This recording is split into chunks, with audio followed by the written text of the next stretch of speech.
கள்ளிருக்கும் தாமரையை கையணைக்கும் மாங்கிரையை உள்ளிருக்கும் நாடி எங்கும் முந்தன் உயிர்தான். இனி வரும் எந்த பிறவியிலும் உன்னை சேர காத்திருப்பேன்.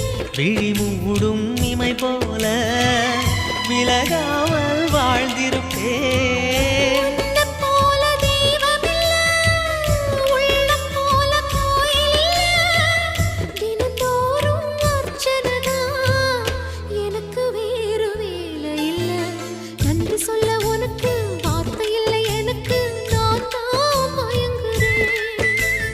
என்னுடைய மனச தந்து விட்ட பிறகும் ஏம்மா கலங்குற?